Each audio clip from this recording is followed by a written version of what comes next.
Assalamualaikum warahmatullahi wabarakatuh. Selamat datang di PCM, Pengurus Cabang Malam Grup 21 ya, Pak Mahfur. Jadi begini Pak Mahfur, kita bicara santai aja ya. Temanya kita podcast tapi yang santai begitu ya Pak Mahfur. Belakangan ini ada isu tentang bullying nih Pak Mahfur. Nah kita kan di kalangan Gen Z itu sangat marak, juga sangat sangat berdampingan sekali dengan adanya bullying itu begitu. Kalau dari pandangan Pak Mahfur sendiri nih tentang bullying dulu nih Pak Mahfur, bullying ini sebenarnya itu awal mulanya itu seperti apa sih Pak Mahfur? Apakah dari pribadinya atau lingkungannya atau seperti apa? Sebenarnya kalau dalam pemahaman psikologi, orang itu nggak lepas dari lingkungannya, Pak. Nggak lepas, kayaknya kita ini terbentuk juga dari lingkungan. Saya orang yang mempercayai bahwa lingkunganlah yang paling membentuk kita.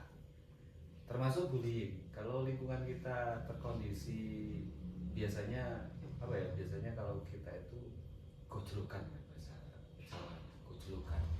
Kalau dulu gojlokan tidak mengarah ke bullying, tapi sekarang perubahan zaman ini nggak bisa disepelekan karena gojlokan itu menjadi salah satu pintu masuk orang untuk atau anak-anak ini untuk kemudian melakukan ekspansi psikologis mental begitu. Jadi kalau kita sering gojlokan barangkali tahan, tapi ada juga orang yang tidak tahan. Nah ini sebenarnya tradisi atau kebiasaan yang kemudian karena tidak terkendali maka akan menjadi satu bagian dari perilaku agresif, perilaku menyerang, ekspansif begitu. Nah ini bagian dari kekerasan. Jadi bullying itu sebenarnya adalah proses-proses budaya dan kultural atau interaksi antar ya sama teman sebenarnya. Awalnya seperti itu. Nah ini menarik nih Pak. Biasanya tuh kalau di Gen Z itu gojlokan itu hal yang biasa kan. Karena kamu tak gojloki gitu aja masa merasa tersinggung baper gitu kan ya. Kalau di Gen Z itu begitu.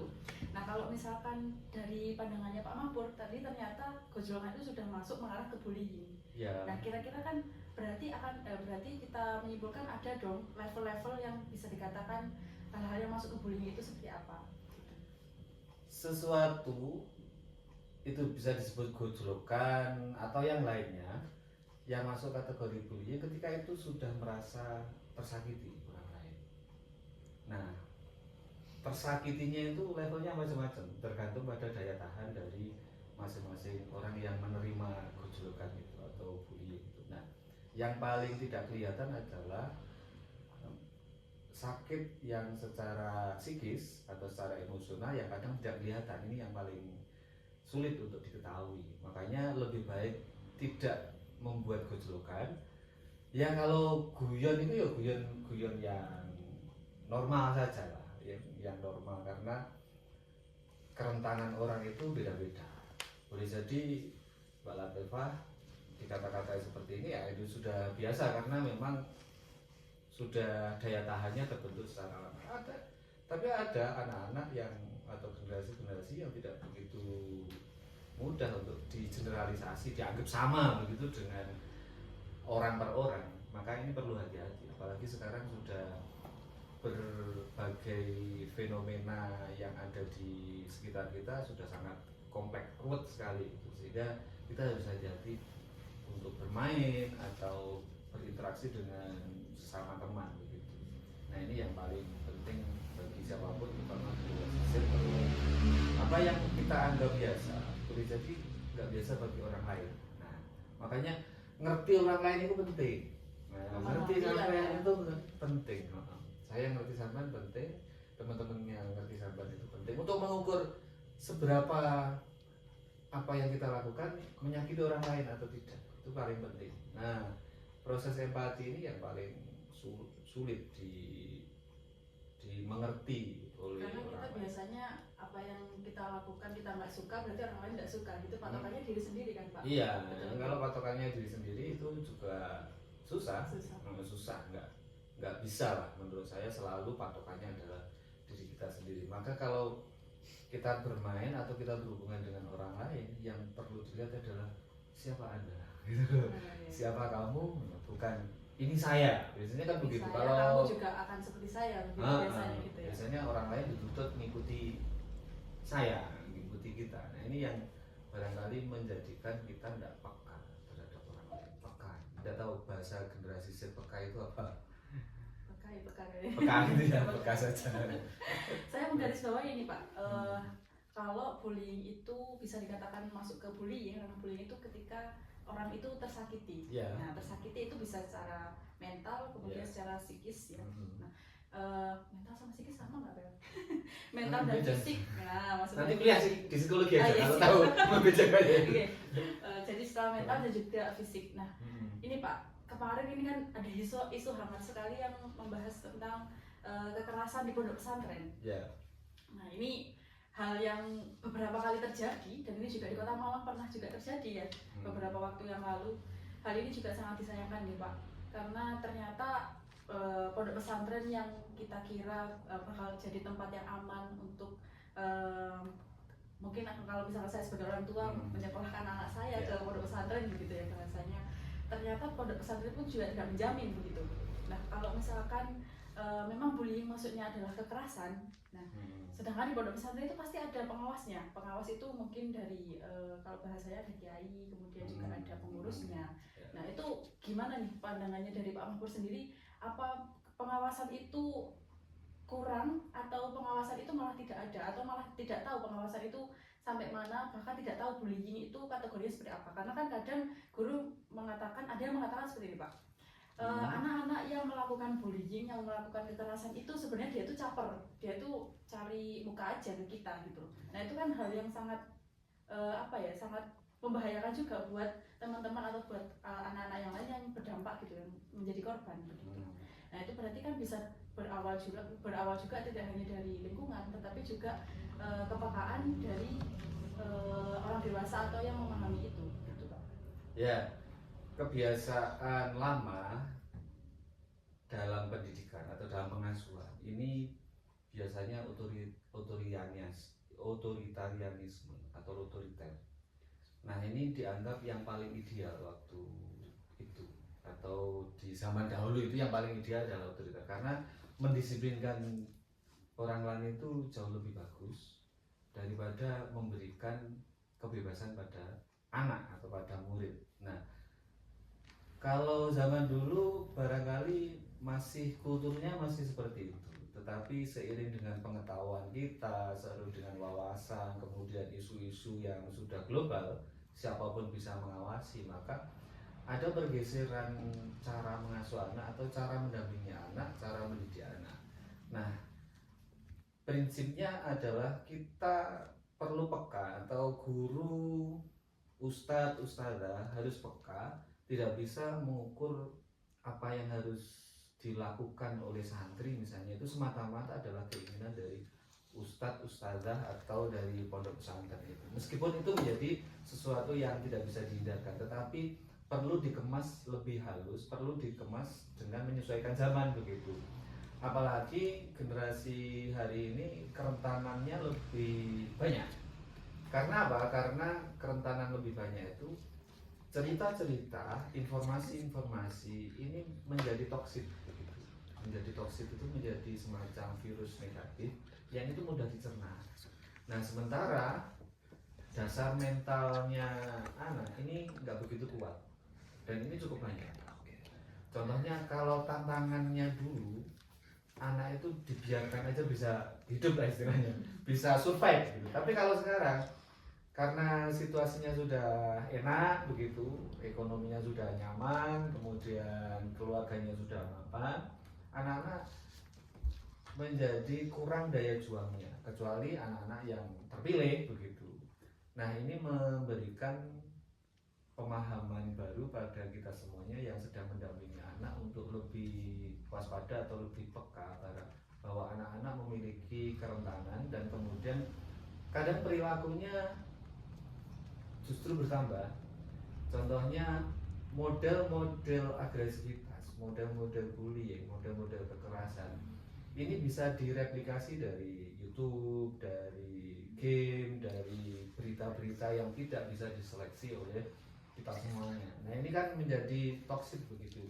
Nah, ketika ini menjadi ukuran-ukuran atau tren, misalnya kemarin ada apa itu, misalnya tarik nafas kemudian ditendang gitu kan, biasanya menjadi permainan.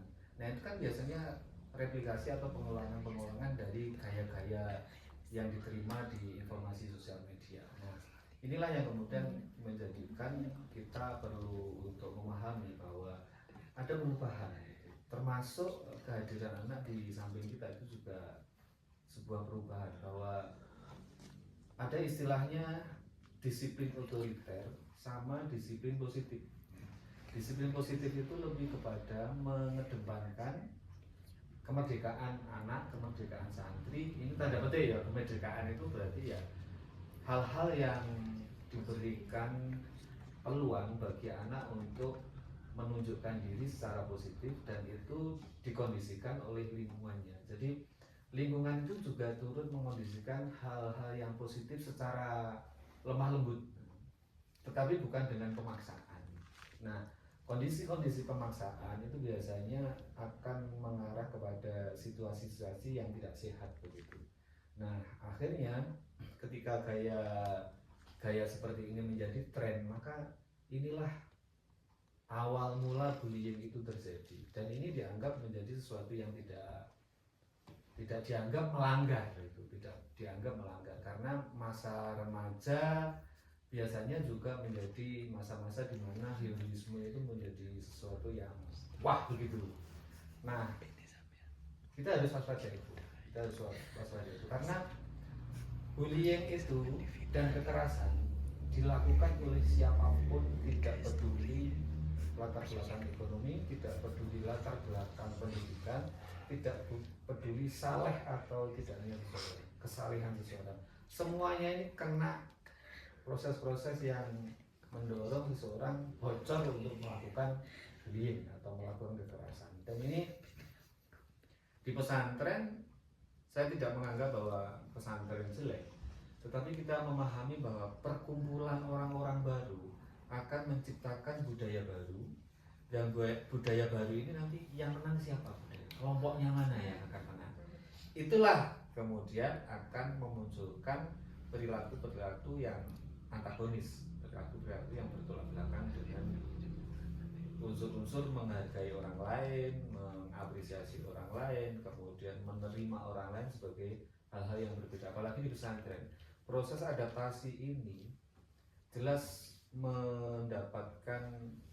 harus mendapatkan perhatian, karena tidak semua santri atau calon santri ini siap dengan kemandirian, siap dengan teman baru, siap dengan budaya baru, siap dengan tanggung jawab baru yang jauh lebih besar daripada dia ada di rumah. Nah, proses perpindahan dari rumah ke pesantren ini perpindahan segala hal, kemandirian, emosi, berhubungan dengan teman, kemudian cara hidup dalam situasi yang baru. Nah, ketika ini ada orang-orang yang merasa butuh perjuangan, masih berproses, tapi kemudian ada orang yang sudah mapan dan kemudian dia mencoba untuk mengintimidasi, begitu aja kok susah, begitu saja kok nggak bisa makan, begitu saja kok ini. Nah, kita tidak bisa seperti itu hari ini.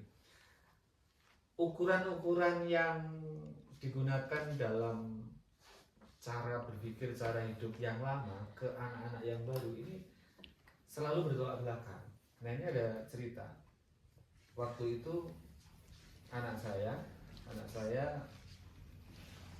di pesantren, dan kemudian harus saya selamatkan, harus saya ambil dari pesantren itu karena saya merasa ada ancaman psikologis yang luar biasa dari tulisan dia. Nah, gitu ya? Dari diary itu difoto, kemudian dikirimkan ke ibunya, kemudian ibunya kirim ke saya, kemudian saya baca. Nah, ternyata di balik tulisan itu saya menangkap ada tekanan yang luar biasa. Yang indikasi bullying juga di menurut saya tidak tahu sebabnya, tetapi satu di antaranya adalah itu. Karena beberapa cerita, misalnya dia tidak mau makan, dia mau mengeluarkan jajannya yang dibawakan oleh ibunya, dia nggak mau mengeluarkan. Terus kemudian dia cenderung untuk tidak bisa atau tidak cepat bisa antri mandi. Nah akhirnya ada perkataan-perkataan dari senior-seniornya yang kemudian merasa dia nggak nyaman. Nah proses adaptasi itu ada yang cepat, ada yang lambat.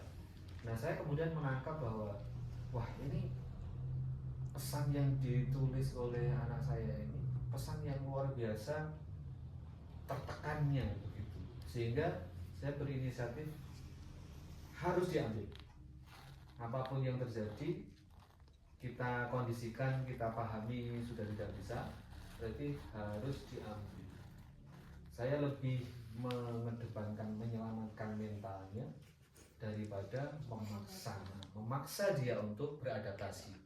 Karena saya tahu banget anak ini memang secara emosional butuh yang namanya proses adaptasi yang panjang, dan itu harus didampingi atau paling tidak ada teman yang support begitu. Nah ini dia merasa sendiri. Akhirnya saya tarik dan saya kemudian introspeksi pada diri saya bahwa kemauan itu kadang tidak sesuai dengan kenyataan, dan ini menjadi pendidikan yang luar biasa. Dan ternyata setelah di rumah dia mengunci diri. Nah, berarti ini ada indikasi trauma. Ya syukurlah saya mau berkorban untuk tidak berjuang bahwa ini harus di pesantren. Akhirnya saya cari pendidikan agama yang lain saja. Dan ini adalah proses-proses kepekaan orang tua untuk memahami pesan. Kayak kasusnya Bintang itu kan juga begitu. Saya tidak sedang menyalahkan orang tuanya, tapi fenomena ini para orang tua, mari kita lebih peka kepada pesan-pesan yang dibuat oleh anak-anak kita. Minimal gelagatnya anaknya gitu. Iya, itu kalau kita lihat secara gestur itu biasanya orang tua sudah terlihat. Bahkan dari suara teleponnya aja biasanya orang tua jauh lebih memahami ya, ini kadar penderitaan anak itu seperti apa. Nah ini yang penting, kadar penderitaan anak itu seperti apa. Ini dalam situasi bahaya atau ini dalam situasi yang masih bisa ditoleransi. Tapi tidak, hari ini tidak bisa bahwa kita menganggap pesan anak itu menjadi pesan yang biasa-biasa saja seperti kita menerima pesan dari teman kita, itu tidak bisa hari ini, karena perkembangan anak hari ini juga sangat bervariasi dan daya tahannya juga bervariasi. Oleh karena itu perlu yang namanya untuk mendesain proses adaptasi penyesuaian diri anak-anak, terutama santri ya, terutama santri ini untuk bisa ada teman yang support gitu, terus kemudian ada orang tua yang benar-benar tidak memaksa habis gitu. Memaksanya 200% misalnya begitu. Kalau dipaksa 100% ya, kalau masih bisa menyesuaikan diri nggak apa-apa, tapi kalau tidak bisa menyesuaikan diri ini perlu waspada. Jadi PR menjadi santri ini PR 1 bulan ke depan, 2 bulan, 3 bulan, sampai setengah bulan ini perlu untuk melihat proses adaptasinya, merekam proses adaptasinya seperti apa. Sesuai atau tertekan. Iya benar. Dan di dalam penelitian mahasiswa-mahasiswa itu memang teman menjadi salah satu support system ya, support system ini bahasanya anak muda, support system di pesantren.